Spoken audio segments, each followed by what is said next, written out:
175 tahun yang lalu, Allah telah memilih Elizabeth Grüters untuk mendirikan kongregasi Suster-Suster Cinta Kasih Santo Carolus Borromeus. Cinta Allah yang tak bersyarat dari Yesus tersalib merupakan roh yang menghidupi pelayanannya. Karya Allah itu meluas menjangkau sudut-sudut dunia, termasuk Indonesia.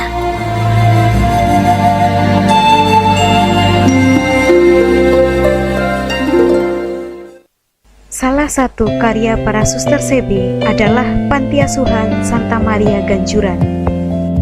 Sejarah menuliskan berdirinya Panti Asuhan Santa Maria Ganjuran pada tahun 1892. Kakak beradik dari keluarga Smucer membuka perkebunan tebu dan mendirikan pabrik gula di Gondang Lipuro, Ganjuran.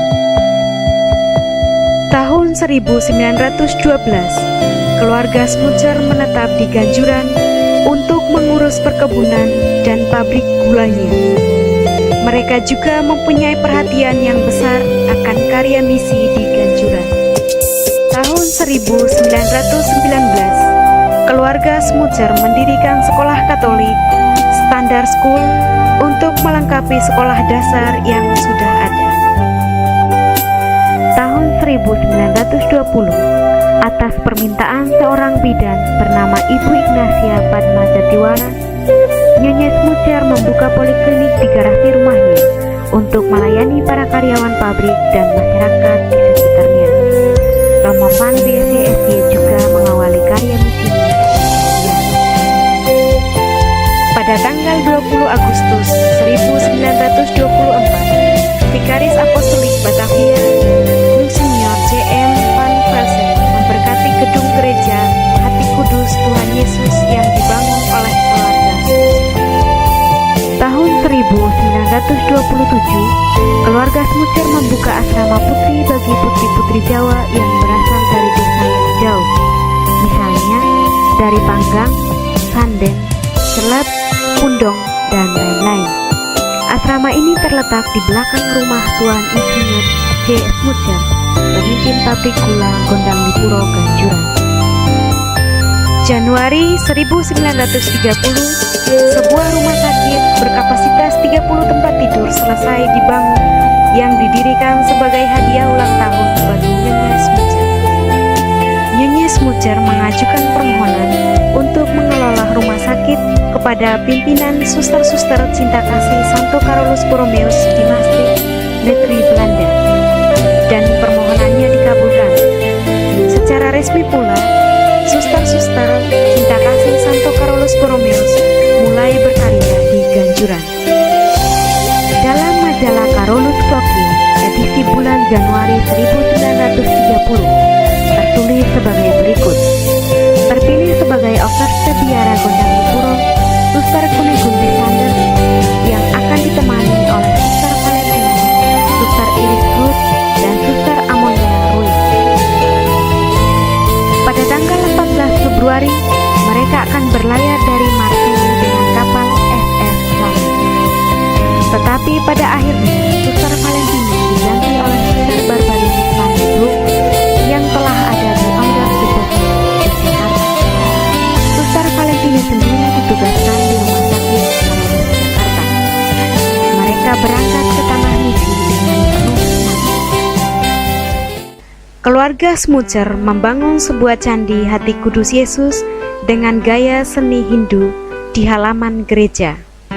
Candi ini diberkati oleh Monsignor J.M. Van Velsen SY pada tanggal 11 Februari 1930. Maksud dari candi ini adalah seluruh Jawa dengan penduduk, baik orang asli maupun orang asing, dipersembahkan kepada hati ilahi Tuhan Yesus dalam upacara agung. Secara khusus seluruh masyarakat Jawa di bawah perlindungan Raja Damai Hati Kudus. 4 April 1930, pukul 4 dini hari, keluarga Smucer menjemput para suster.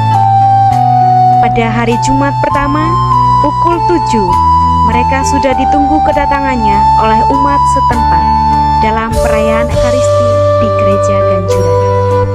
Dengan upacara peresmian ditandai bahwa para suster mengambil alih karya yang telah dirintis oleh Nyonya Smuja, yaitu rumah sakit kecil dan asrama putri.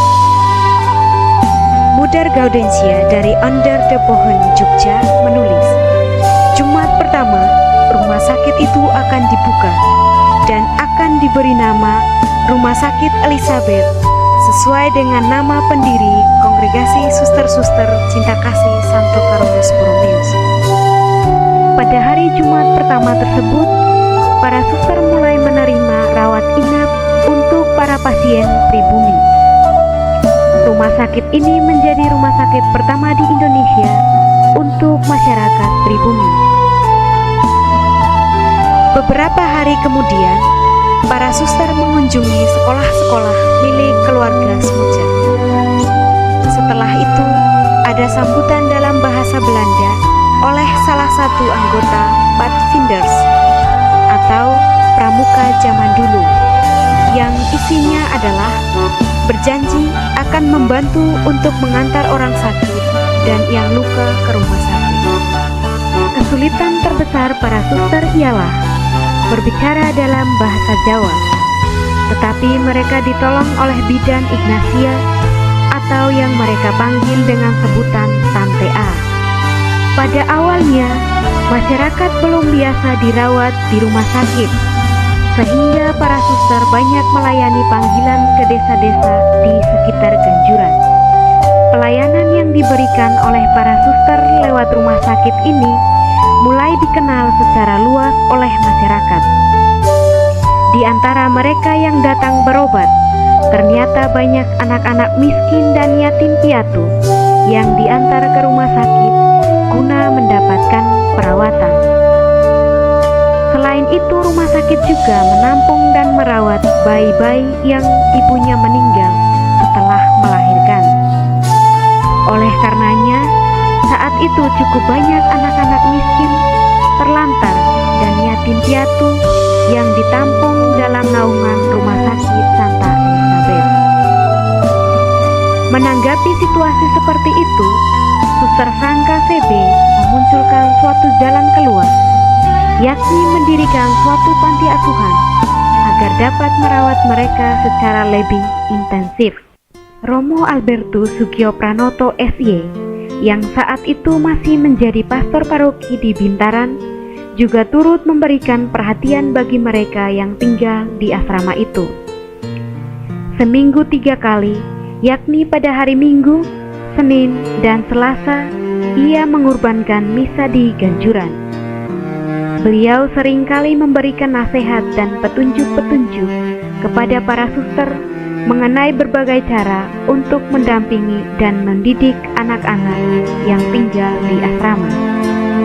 Oleh para suster sendiri, mereka diberi pelajaran budi pekerti, sopan santun, pendidikan agama, dan berbagai keterampilan tangan yang berguna dalam hidup harian.